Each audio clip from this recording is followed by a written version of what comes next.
हर हर महादेव श्री नमस्तु मित्रों में दोस्तों, आज एक बार फिर आप सभी शुभ भक्तों को मेरे चैनल में स्वागत करता हूं। आशा करता हूं आप सभी शुभ भक्त स्वस्थ और फिट हो। मित्रों, आज मैं आप सभी शुभ भक्तों को पूज्य पंडित प्रदीप मिश्रा जी की शिव पुराण की तीसरे दिन की कथा जो मेरठ उत्तर प्रदेश में चल रही है, उसमें उन्होंने एक उपाय बताया।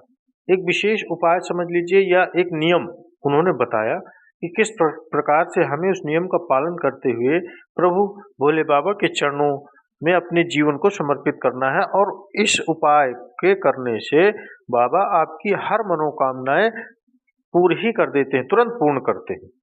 एक विशेष उपदेश समझ लीजिए, विशेष उपाय चीज बताई उन्होंने।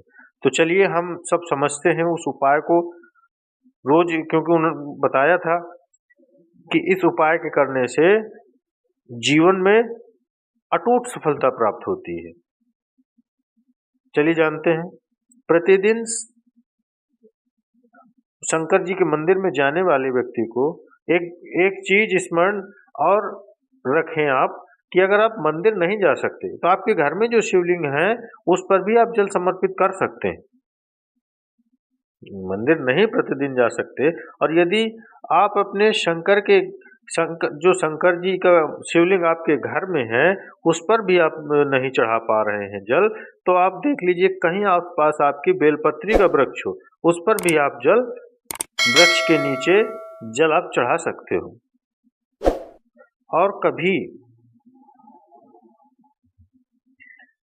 कभी मौका मिल जाए आपको, कभी भगवान शंकर की बड़ी करुणा हो जाए, भगवान शंकर की बड़ी उदारता हो जाए, जब भगवान शंकर की बड़ी कृपा हो जाए आपके ऊपर, भगवान शंकर जिस दिन तुम्हारे ऊपर बहुत कृपा कर दे, बड़ी कृपा कर दे, तो किसी सोमवार को 3 नियम बना लो। जिस दिन मेरा भोले बाबा तुम पर कृपा कर दे, उस दिन सोमवार का एक नियम बना लो कि महीने का एक सोमवार मुझे ऐसा करना है। 3 नियम धारण करना है महीने के सोमवार को। पहला, सवेरे जाकर शंकर भगवान को 1 लोटा जल चढ़ाना है। दूसरा, दोपहर के समय पर जाकर मुझे बेलपत्री के वृक्ष के नीचे एक चावल का दाना रखकर बेलपत्र की 7, 11, 21, 108, 51 जितनी परिक्रमा आप लगा सकते हो वो लगाना। और तीसरा, बेलपत्री के वृक्ष के नीचे और शंकर के मंदिर के दरवाजे पर मुझे एक घी का दीपक लगाना। बस ये 3 नियम जिसने महीने में एक बार ले लिया, समझ लो उसको पीछे हटने की जरूरत ही नहीं, आगे ही बढ़ना।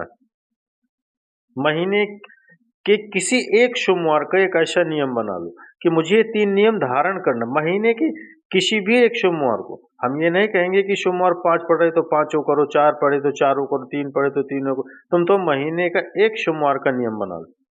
और मेरे मित्रों, माताओं, बहनों, जो विदेश में रहते हैं, जो बाहर रहते हैं, कहीं बड़े शहर में रहते हैं, जो रोज मंदिर नहीं जा सकते हैं, हर किसी महीने के एक सोमवार को भी ये नियम धारण कर सकते।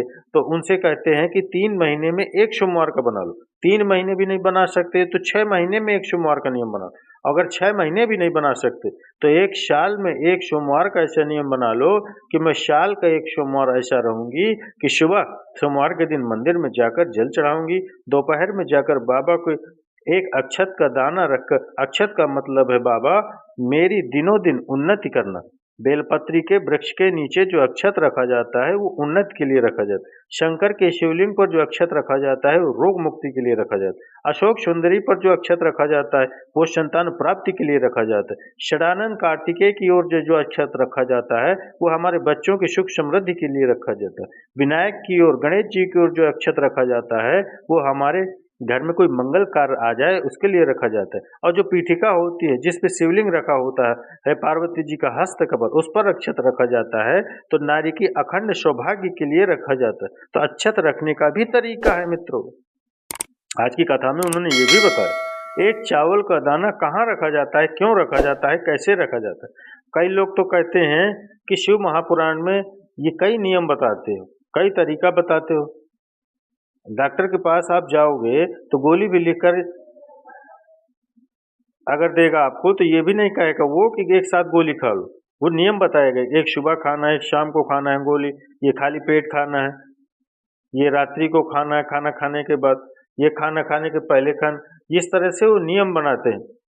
तो इस तरह का नियम किस तरह से क्या कैसे दवा को खाना है, ऐसे डॉक्टर भी हमको बताते हैं कि किस प्रकार से दवा मतलब दवा लेने का भी तरीका बताते हैं। तो इसी तरह से शिव महापुराण में एक एक अक्षत का और एक एक बेलपत्र चढ़ाने का भी तरीका है।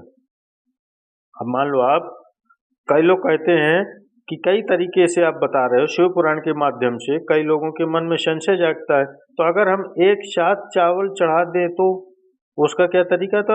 हमारा निवेदन, डॉक्टर जो दवाई दे तो एक ही बार में खा लो, आप एक बार में दवा खा सकते हो।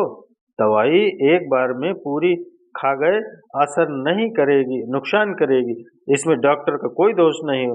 उसने तो बताया था ऐसे लेना है, इस प्रकार से लेना है, और आपने तो डॉक्टर साहब ने पूछा दवाई पूरी ली, शाम के शाम भूल गई, सवेरे की दवाई भूल गई, ये दवाई भूल गई। डॉक्टर कहेगा हमने तो नियम बताया था, अब तुमने नहीं खाया तो असर कहाँ से करेगी?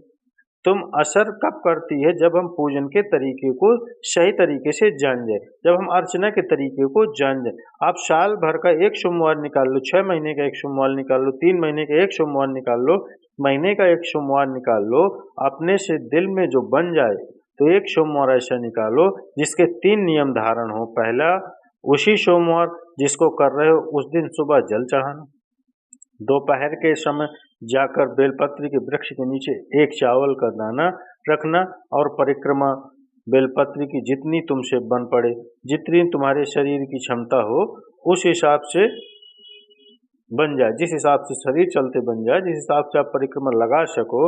हम तो ये भी नहीं कहते कि तुम भूखे रहकर भगवान का भजन करो, नहीं, कभी नहीं। यहाँ तक कहते हैं, पुष्टि मार्ग में यहाँ तक कहा गया है कि बल्लभ कुल की एकादशी भले ही खूब खाओ पर एकादशी करो। यहाँ तक कहते हैं गुरु जी कि बहुत समय से कि जो एकादशी आप करते हो उसमें भी कोई दिक्कत नहीं है। भगवान ये थोड़ा कहते हैं कि भूखे रहो।